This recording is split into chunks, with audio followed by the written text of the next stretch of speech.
didn't show desktop. Did it work? I don't know. Oh shit, it's okay. I'll put the music in. Because it like pops in.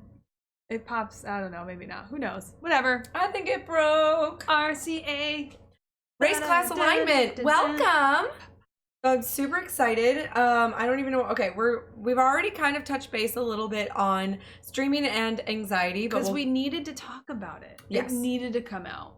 I know a lot of people are probably trying to be content creators, be streamers, try and get out there because they want to be heard. And a lot of the times I'm seeing so many of these streamers that are really big and trying to help other smaller streamers understand what it is. So Harris Heller, there's also Ryan for Wild for Games. He's amazing. They make some really awesome content, really cute little 5 to 10 minute Twitch video or YouTube videos about Twitch. And to do's and not to do's and things like that. And I just think it's awesome.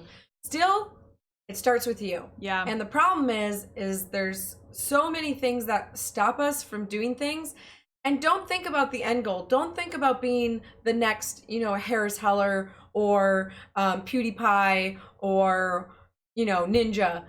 Be you. And if that's going to be 5 people in your stream for a little bit, do it. Because guess what? Those 5 people will start talking about you to others, or you keep playing and more people will start coming in. And always jump into other people's stream. Be in their stream.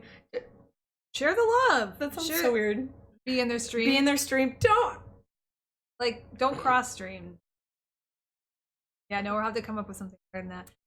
Share the love. Go to people's channels and be a part of their community. So something that I always focus on is Monday, Wednesday, Friday. I am there and I try to stream when I can. Tuesday, Thursday, and all other days. On support groups. I am in other people's. You're the race car team, putting the wheels on. You're like, I'm here. I'm not your moderator, but I'm gonna sit here and I'm gonna hype anybody who says hi in the chat. I say hi to them. I don't know who they are, because not only am I understanding how that person and people feed off of other people's energy. So if you're up there and you're trying to sit on your soapbox playing this game, it's daunting. It's scary.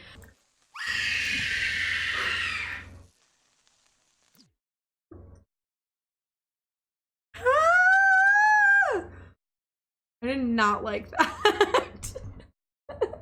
When you have somebody messaging in the chat, you finally are like, okay, good. I can say something. I can answer. It makes it easier. It's not just me anymore. So now as you're engaging with other people's accounts, if you're funny and you're just you and you're not sitting there going, watch my stream, watch this, do this, come out, follow me, because I've seen that too. Nobody wants to follow you then. They just disregard you and just think of you as a, annoying person. Be there and hang out, and then you can always quickly drop, hey, I gotta go stream, you guys have good rest of your day or whatever. And that might allow them to go and rate you after they're done, or maybe 1 or 2 people follow you. Just have fun. If you plan on streaming and you want to do Twitch streaming and everything like that, the biggest thing that easiest for me doing it is don't let it bother you. Don't let it overwhelm you. Want to play a game that no one else is playing? Play it. Who cares? I was playing freaking Phantasmagoria. Who gives a shit? I played Cat Lateral Damage. Have you ever played it? I fucking played Zumbinis. Literally, I love Zumbi. Actually, I watched it and I was having fun. I didn't even finish our edits because I was sitting in her thing going, haha, oh my god, that guy has only 2 eyes. Don't put him down that road. I'm playing games that I want to play, and I was playing because we were talking about playing that game, and you don't have to be on the camera. Don't want to be on the camera. There's no forcing. You don't have to do any of that stuff. You don't need to be like everyone else. In fact, I would suggest not being like anyone else, because there's only one of you, and that makes you very different from everyone. So have fun with it. Stream what you want to stream. Build a nice community, and kick people out that you don't want in there. You can be like, no, I don't need this toxicity here. Get rid of it. No need to talk like that in my chat. Block it, put profanity up, whatever it may be, and just have fun with it, because again, your community comes around, you're gonna attract what you're putting out there. So make sure it's you and genuine. Don't let it crush your soul if you don't have a lot of people watching you or anything like that, because it doesn't matter. If you're out there to just get that community and make connections, then it doesn't matter.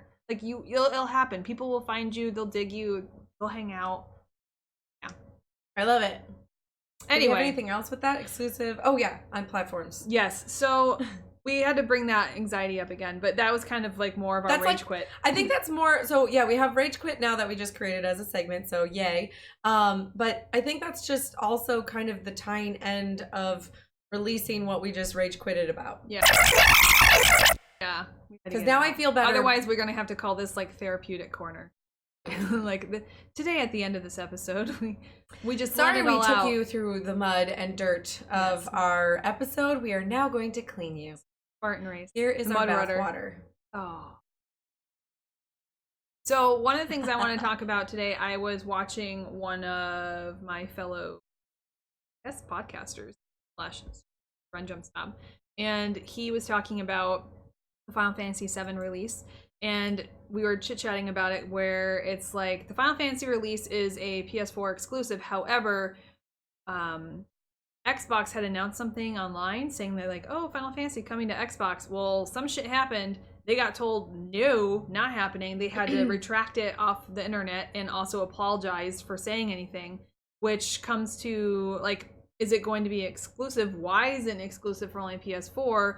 Did Square Enix like pay them to like, hey, remake it and you're gonna remake it just for ours? Or are they paying them where it's like, here's like a ton of money and let us just have it for us for like a year and then release it? Because I can't imagine Xbox saying that without it being true. So we might see it actually coming to other platforms, but it pretty much brings this whole thing about like exclusives on platforms. Like, how do you feel about it? Does it exclude you as a gamer when you're wanting to play a game like Uncharted, but you only can play it on the on the PlayStation 4? I was like, PlayStation or Xbox. But everything I see, a lot of stuff is cross-platform, which is great, which I think is the way of the future. I'm assuming everything's going to be this way, but there are still exclusives. They haven't even, like, for example, like Sea of Thieves or Fortnite. Pretty sure that's cross-platform in the sense of I can play it on my PC, but still play it with people that are on Xbox. And, like same which server, is kind of cool. Like Final Fantasy, like you can play. Like if I switch to my PS4 and play 14, I can still play with other characters, like if they're even. That's really cool, and I think that's an awesome idea. Back in the day when I had God of War, I mean, it was on the PS2. PS2s weren't as expensive, I don't think. I mean, I got mine real cheap. Everything was expensive. I guess that's true. PS3 was like the first $600 one. Yes. 2 was probably $300. Which $250 or $300. It's still like $400 for one. Yeah, can't wait for $5,000. Something ridiculous. Well, people are now getting to the point where they are doing the stream service, where you can stream all of the games from a mega server and not have to put anything onto your computer. Yeah, that's what I'm seeing too. Kind of like that idea. Depending on how fast your internet is, that might be better than using these big old PC gaming pieces. Yeah, and you're like, gaming PCs. All my memory is gone. Yeah, and I have to like delete things, and I'm like, well, there goes that game. I have that for my PS4 where it's like I can't have so many games on it because I got like the first, like when it launched, and then they came out with like the Slims that have more. And it's like, oh, I have to go buy a hard drive so I can have an external memory for all the games I want to play that I can't play at the same time because I don't have enough on my actual system to play. Yep. But yeah, I don't know. I mean, so I get it with exclusives because that does put the company up one. Yeah. So I kind of like it, but the problem is not everybody's going to be able to enjoy the game. So you're kind of limiting who is going to play the game. Like I loved Uncharted, but I don't have a PS4 anymore. Yeah. So now I can't play that. And I don't have God of War, and I love that game. But I'm not going to sit there and and now getting older, I can't fucking play anything. Yeah. Like, I don't have time. I got adulting to do. Damn adulting. But it's one thing for them to do, like, if Xbox is going to the Santa Monica studio and they're like, hey, I want you to make a new God of War, and, you know, we're going to be paying you for it. Like, that makes sense for it to be on PS4 if that's how they're doing it. Sony's doing it. Like, that makes sense. If Sony is paying Square Enix going, here's millions of dollars to just make sure it's exclusive to us for a year, that makes me more uncomfortable. So it's like, here, we're going to pay for you to create the content for our thing versus, hey, we're going to just pay you a ton of money to let us get it first. Like that, it's just weird. Yeah. I don't know. And I don't know if that's just I feel like I see everything kind of like that now. Like where is like Uncharted and God of War in their particular thing is the PS4 or PlayStation exclusives. But I feel like now everything is going to be a staggered exclusive. Yeah. Where it's like Final Fantasy VII, okay, it's gonna be on PlayStation. But when is it gonna go to the Switch? And when is it gonna go to Xbox? Because I have a feeling it's going to start doing that. Because why would you exclude clients and gamers? Or you're like, hey, I hope they go out and buy a PS4. Like, people might because they want to play the content now. Yeah. I don't want to buy an Xbox. Sorry. Not sorry. I have a Switch and a PlayStation. I have an Xbox 360 that's sitting in my closet that I know. Yeah. I mean, the other thing is I have an Xbox 360 that I never use because I play PC games now, and we talked about this. Everything's PC. I switched over to PC now, and there's so many different things that you can do. Because, like what Steve said, you know, he's playing, what was it, Witcher? Yeah. He is in love with that game right now. He's been playing it nonstop, but he's modded it. You can't mod it on consoles. I never thought I would be like a modder where I'm like, oh, I'm just going to play I'm going to play it originally. I'm not going to cheat. And then I got Skyrim on PC, and I made all of his shouts, the Shia LaBeouf, just do it. Just do it! The Fushtarah. Just do it, and he's blowing people like out of the way. Like I was like, oh my god, what is this? And then I found out the Dragon Ball Z cheat codes, and then there's cheat codes for God mode because I used to play that for like Quake and stuff. And it's so hard for me to play The Sims vanilla now because I have so like even if I took out everything else, but I just had MCC Command Center, would be amazing because you can click on the person and it tells all of their stats. Yeah. It's potentially fake stats, but it will tell you their spouse. How many kids they have. Well, is that modding or is that like when you have the stuff for WoW, where it's like the? No, I put it in there as a script, because that's not in The Sims. Oh, I guess that's true. Because you have to like ask them questions, and then it'll tell you like this person's with this person. Okay. But that way, I can click on them, go to MCC, see that they're a spouse, but then I can do tweaks to it. I can cheat. I can give them more money. I can make them happy. I can, do all this stuff. So I can go change what they look like. So if they're like a weird Maxis person, I can go put them into the CAS and then all of a sudden completely give them a makeover. And then I'm like, okay, now I'll date you. Yeah, so that's the thing. So like we have these exclusives for these systems, but then being able to crossplay and play on something else, like it does really kind of bleed into other things. And the beauty with at least PC is that not just PC, but mostly PC now is like the modding and the cheating. So we'll have to do a whole thing on vanilla versus cheat codes and mods. Because back then the only kind of cheat codes I was using was like the Game Shark. Back then they didn't want me. Now I'm hot. They all on me. Sorry. Yes, the Game Shark. And that shit in. Who didn't love like looking up cheat codes and then having your pieces of paper with all your cheat codes on them? And are you talking about what was it? The ones on like the Super Nintendo, and it was like forward, back, down, AABB, whatever the hell. Well, even like PlayStation, they had them for like different things. Yeah, that's true. I don't know. That's a whole other thing. I had them for The Sims because you can do Control Shift Alt, I believe it is, and then you can put in Rosebud or Motherload, and it gives you 50,000 right away. Yeah. Or you can do object move on, and it literally will allow you to position the furniture and stuff like right on top of each other. Huh. So it makes it look real. Otherwise, you're always like and it like moves like that. So now you can just hit Alt and it's like boop.